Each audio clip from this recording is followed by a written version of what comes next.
Welcome to Shanmugam IAS Academy. And today's topic of 5th March 2022 is about the Kuki insurgency in Manipur. We all know the Kuki tribe situated in the Manipur of the northeastern states of India. So what exactly the history of the Kuki insurgency in Manipur we are going to study today. And just before the first two phases of the assembly election which were underwent in the Manipur, that is on February 28, all the insurgent groups were associated with the Kuki tribes. That's why this is in the news as in the editorial form.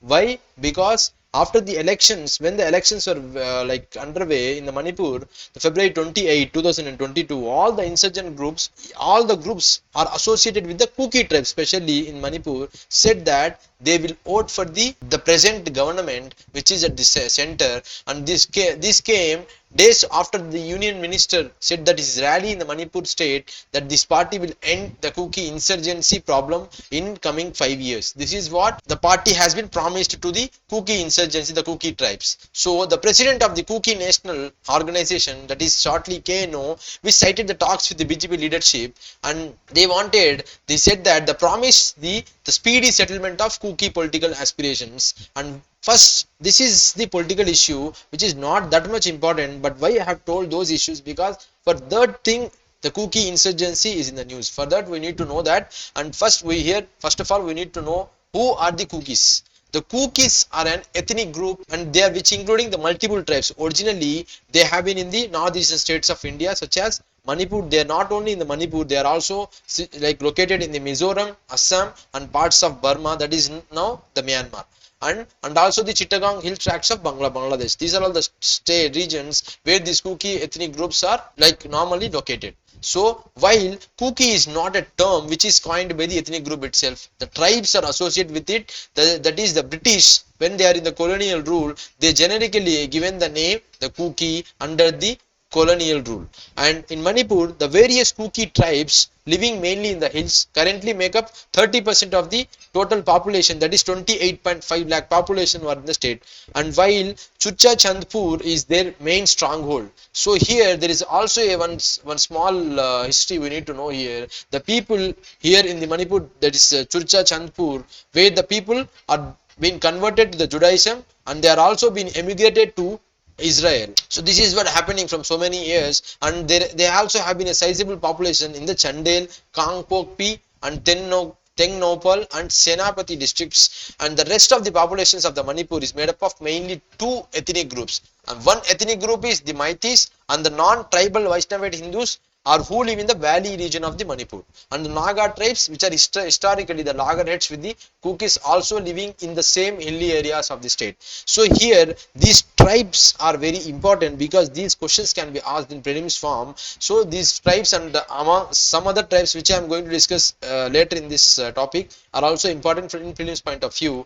And of the 60 states in the Manipur assembly, 60 seats in the Manipur assembly, the 40s are held by the Meiteis and rest 20 are by the Kukis and the Nagas. So what are these ethnic communities about in Manipur, which we are going to now see now? The people of Manipur are grouped into three main ethnic communities. First one, the Meiteis, those inhabiting in the valley that we have already discussed, and 29 major tribes in the hill dividing into two main ethnic denominations, namely that is the Nagas and the Kukichins. The Chin Kuki group consists of the Gangti Hamar, Paite, Thadau, Waifi and Zhou Aimol, Chiru Koireng, Kom, Anal, Choti Lamgang, Koirao, Tangal, Moyan and Monsang.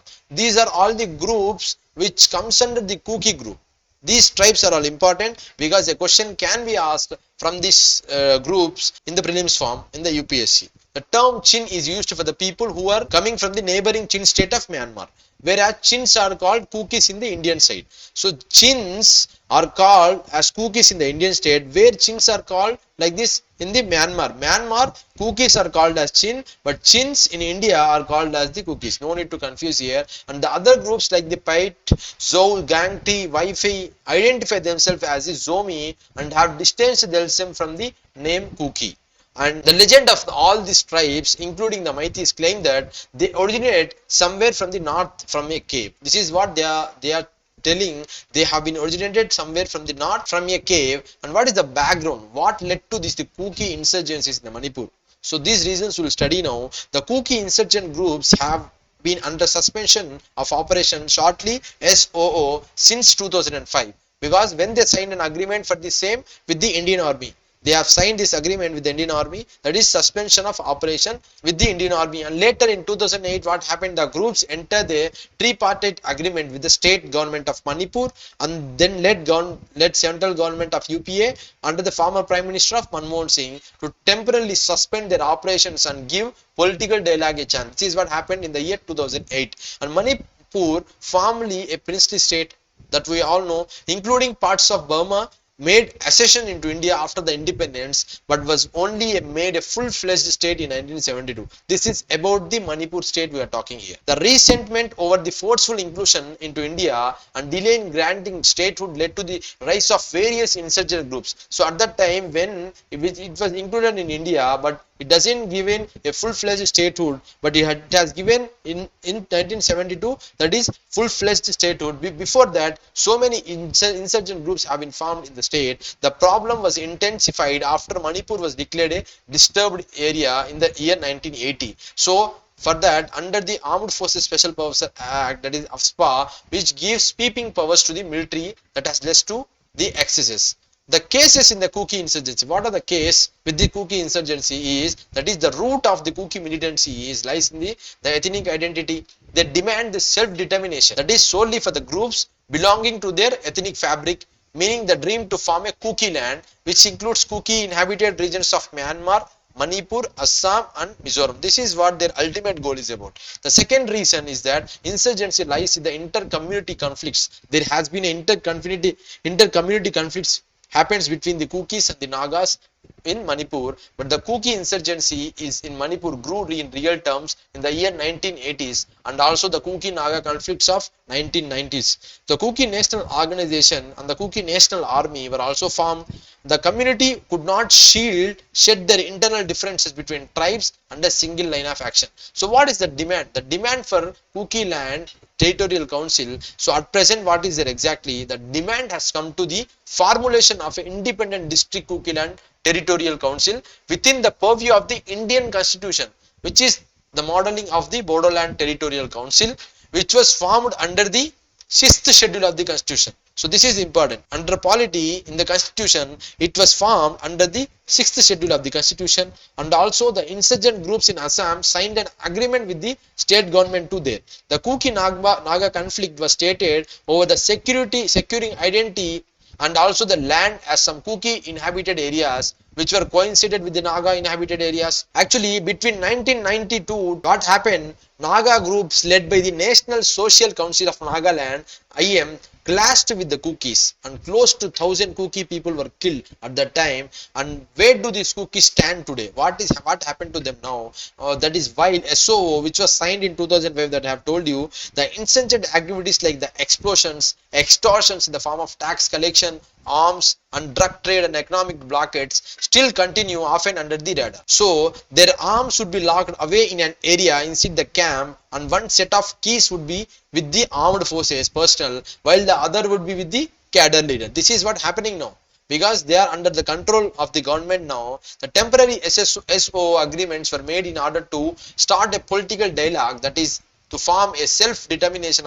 to the Kukis, but that has not happened till now, but both under the UPA and the NDA governments. The SOO has been extended by the government almost every year since 2008. That is an agreement breach, that is by taking up arms and again by boycotting the government. This is what happening. Earlier it was good, but after 2008, 8 Kuki outfits threatening to breach the agreement by taking up arms again by boycotting the government. This is also happening. In 2012, the groups held nearly 8-month-long blockade on the highways, that is costing the government a couple of crores losses in each day. So the SOO agreement was last extended by the present government in February 28 this year. So the Kukis are dissatisfied with the pace of the dialogue and also feel they were ignored, and the government has been holding Naga peace talks, and the main Naga insurgent outfit NSC and IM, which demands the formation of Greater Nagaland, including parts of Manipur having Kuki inhabited regions. So majorly this is about the conflict between the Kuki and the Naga people, and there are so many under like issues which are happening in the Manipur, in the state of Manipur. So this topic is very important for the security issues and also the GS paper 3 of UPSC, and some of the tribes which I have mentioned here under the Kuki group were also important in the prelims point of view. So if you have any doubts in this section, please tell us in the comment sections. Thank you so much for watching this video. Thank you.